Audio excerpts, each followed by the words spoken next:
Olá, pessoal. Que a graça e a paz de nosso Senhor e Salvador Jesus Cristo estejam com todos vós, não somente hoje, mas para todo sempre. Amém. Pois bem, nesse vídeo eu vou estar falando sobre a minha experiência oficializando liturgia.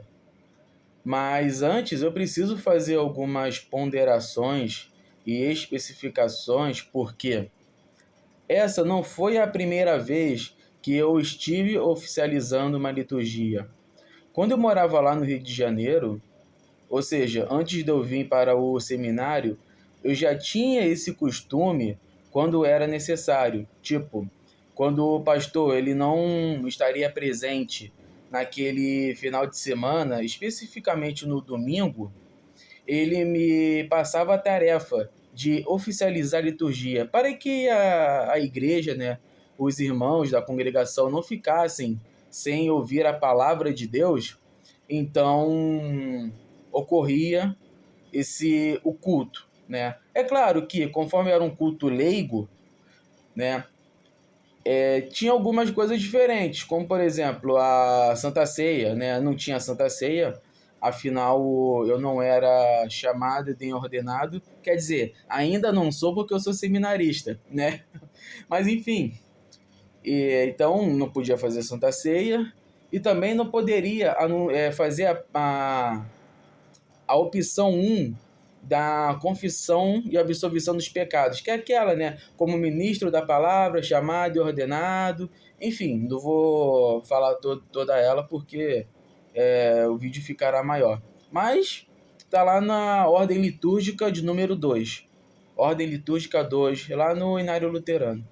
Então tinha algumas diferenças e mesmo assim o culto ocorria. Era um culto de leitura, né? No entanto que a mensagem, quem escrevia era até o próprio pastor. O que eu fazia era apenas ler e fazer alguns comentários por cima, mas a mensagem toda em si era escrita pelo pastor. Então, eu já tinha essa experiência. E aqui no Rio Grande do Sul não foi diferente. Mas é claro que nesse vídeo eu vou estar falando sobre a minha experiência aqui no Sul. Afinal, lá no Rio, né, era a minha congregação de origem, minha paróquia de origem, sabe? Então, assim, eu vou estar falando da minha experiência numa igreja que, assim, não é minha. Afinal, é apenas o pré-estágio que eu estou fazendo lá. Pois bem, esse trabalho ele foi realizado no final do mês passado, no penúltimo domingo. Sem ser esse domingo que passou agora, foi no penúltimo, né? Porque o pastor de lá ele foi tirar umas férias de 10 dias, aí ele me deu essa missão de oficializar liturgia. Então, eu digo que foi uma experiência marcante para mim, ainda mais se tratando de algo que, se Deus quiser, daqui a uns 4 anos vou fazer bastante, né? Afinal eu estudo para ser pastor. Então foi muito marcante. É claro que o nervosismo, a ansiedade, elas ocorreram dentro de mim. Senti isso tudo, afinal eu estava prestes a oficializar um culto que não fosse da minha congregação de origem, né? Irmãos diferentes, igreja diferente, cultura diferente. Então isso tudo corroborou para que eu ficasse um pouco nervoso, um pouco ansioso. Mas graças a Deus deu tudo certo. Esse sentimento de ansiedade, nervosismo, eu consegui controlar bem, sabe? Para que o culto ocorresse da melhor maneira possível. E uma outra coisa também, assim, que eu me arrisquei em fazer foi a liturgia cantada. Eu não me considero um cara que tem uma voz bonita. Na verdade, eu me considero até um pouco desafinado, vamos dizer assim.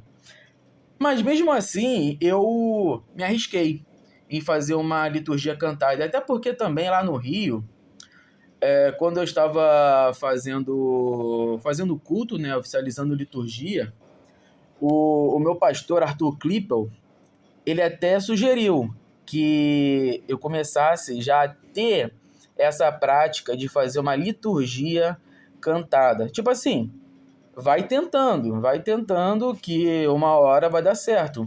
Então, aqui na Igreja do Sul, né, na congregação Martim Lutero, eu me arrisquei em fazer isso. Eu usei a liturgia 2, que é uma liturgia que eu gosto muito, né, a Ordem Litúrgica 2, de forma cantada, sabe? Até que até que ficou legal. Claro, segundo as pessoas que estavam lá presentes, eles gostaram do culto, da liturgia, até mesmo da mensagem, que não foi escrita por mim, mas também pelo pastor, que também se chama Arthur Charzuk, né? Eles gostaram da mensagem, que eu procurei fazer a mesma dinâmica que eu fazia lá no Rio, que é o quê? Ler a mensagem que o pastor escreveu, e aí, em cima dela, eu fazer os meus comentários. Isso também foi até exortado pelo agora pastor Vitor Bratz, né, que estava lá no Rio também, no final do ano passado. Ele até exortou que eu fizesse isso, que eu também falasse mais de minha própria conta, sabe? Eu mesmo ter os meus comentários, que também seria uma forma de eu ir me acostumando a, a pregar a palavra de Deus, né? Quando assim eu receber a autorização. Uma coisa que eu esqueci de falar é o motivo de eu não ter a permissão de fazer uma devoção no culto é justamente essa, que eu ainda não cheguei na etapa de homilética, né, que é a arte da proclamação, né, da proclamação da palavra de Deus. Ah, eu ainda vou começar a fazer exegese. Vou começar amanhã, se eu não me engano, com o pastor Wilson Schultz. Pastor, professor Wilson Schultz. Nem sei se essa pronúncia é correta. Mas enfim, então, para eu chegar a esse nível de elaborar uma pregação, eu preciso passar por etapas, sabe? Há outras etapas também que eu preciso passar, como grego, hebraico, né, que são os idiomas originais da Sagrada Escritura, e liturgia, enfim, é muita coisa. No entanto que a gente só recebe autorização litúrgica e homilética no final do terceiro ano. Eu ainda estou no segundo. Então, há uma longa estrada para percorrer. Então, por isso que, quando eu oficializo liturgia, eu não tenho a permissão de escrever sermão. No mais, voltando ao culto que eu fiz, assim, eu gostei bastante. Inclusive, já até falei pro pastor, né, para quando ele precisasse, para ele me chamar, sabe? Porque, assim, é uma coisa que eu gosto de fazer. Eu me sinto bem estando ali na frente, proclamando a palavra de Deus, sabe? Mesmo que seja num culto de leitura, um culto leigo, enfim, vocês escolhem o termo que vocês vão utilizar. Eu me sinto bem em fazer isso. Também é aquilo, né? Pregar a palavra de Deus é sempre bom, né? Primeiro você prega para si mesmo, aí depois você prega para o próximo. Então é isso, né? Sem contar também que quando eu fui oficializar a liturgia, eu levei 2 seminaristas comigo, porque eles também, além deles me ajudarem a fazer as leituras bíblicas, eles também tocaram, né? Eu chamei o Felipe para tocar flauta e o Luciano para tocar violão. Ambos são da minha turma, né? Do segundo ano. Então, assim, foi uma coisa muito linda, sabe? o inário luterano sendo entoado com violão, com flauta, é uma coisa muito bonita. O inário, perdão, a ordem litúrgica 2, eu acho assim que eu não vou dizer que ela tem que ser a única liturgia de um culto luterano, né? Mas ela engloba tudo que um luterano confessional precisa ouvir. Então, eu acho muito linda a liturgia 2, eu me sinto muito honrado de estar fazendo um culto com a ordem litúrgica 2. Então, assim, é uma coisa muito gratificante que com certeza não sou digno, né? Não sou digno de fazer isso, mas Deus, em sua misericórdia, em sua misericórdia, em sua bondade, ele concede isso a mim. Então é isso, né? Basicamente o vídeo é esse, de falar o quão gratificante e quão benéfico foi para mim ter realizado uma liturgia, né, fora da minha congregação de origem, né, da minha paróquia de origem. E é isso.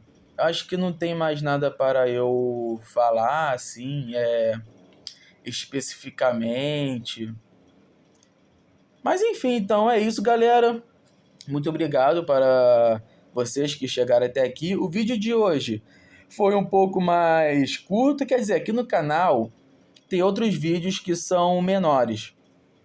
Mas esse daí, comparado ao meu último vídeo sobre a minha trajetória espiritual, esse vídeo foi bem curto, né? Tá batendo agora 12 minutos. Mas é isso, galera. Muito obrigado. Vamos que vamos. E que a graça de nosso Senhor e Salvador Jesus Cristo esteja com todos vós. Não somente hoje, mas para todo sempre. Amém.